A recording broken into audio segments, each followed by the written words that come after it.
Implement ചെയ്യുന്നു എന്ന സ്ഥലത്താണ് നമ്മളൊക്കെ പരാജയപ്പെടുന്നത്. നമ്മൾ മദർസയിൽ പഠിച്ച കുട്ടികൾക്കെല്ലാം അഖ്ലാഖ് എന്ന കിതാബിൽ ഒരുപാട് കാര്യങ്ങൾ പറഞ്ഞിട്ടുണ്ട്. ഹുഖൂഖുൽ മുസ്ലിമീൻ, ഒരു മുസ്ലിം മറ്റൊരു മുസ്ലിമിനെ കാണുമ്പോൾ ഉണ്ടാകുന്ന ഹക്ക് ഏതൊക്കെയാണ്, എന്തൊക്കെയാണ് രോഗിയെ ശുശ്രൂഷിക്കുമ്പോൾ അവിടെ പോയിട്ട് ചെല്ലേണ്ടത്, അവിടെ പോയിട്ട് ചെയ്യേണ്ടത്, മയ്യത്ത് പരിപാലിക്കുമ്പോൾ എന്തൊക്കെ കാര്യങ്ങൾ ചെയ്യണം, അവിടുത്തെ ദ്വാകൾ എന്താ, ഭക്ഷണത്തിന് മര്യാദ എന്താ, എല്ലാം നമുക്കറിയാം. അത് what നോളജാണ്.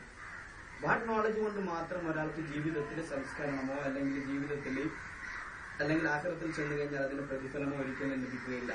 But how you implement it, അത് എങ്ങനെ എന്റെ ജീവിതത്തിൽ പകർത്തുന്നു, അതിന് വ്യക്തമായ പരിശീലനം, വ്യക്തമായ ട്രെയിനിങ് ആവശ്യമാണ്.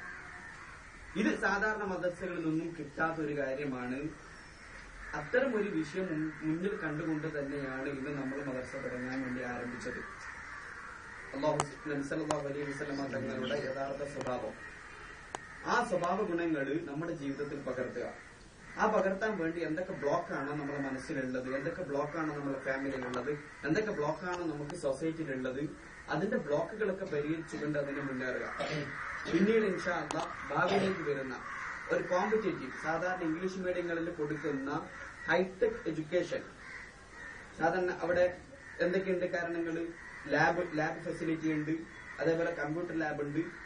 അതൊക്കെ എല്ലാ ഫെസിലിറ്റിയും വെച്ചിട്ട് വിദ്യാർത്ഥികൾക്ക് പഠനത്തിന്റെ സൗകര്യം ആകുന്ന പല ടെക്നോളജിയും ഇംഗ്ലീഷ് മീഡിയങ്ങൾ ഫോളോ ചെയ്യുമ്പോൾ, അതേപോലെ അസൈൻമെന്റ്, ചാർട്ടുകൾ, മാപ്പ്, ഗ്ലോബ് തുടങ്ങിയ എല്ലാ വിഷയങ്ങളും അതേപോലെയുള്ള ഒരു മദ്രസ അൽഹംദുലില്ലാഹ് ഇൻഷാ അല്ലാഹ് ഭാവിയിൽ നമ്മൾ ഉദ്ദേശിക്കുന്നുണ്ട്.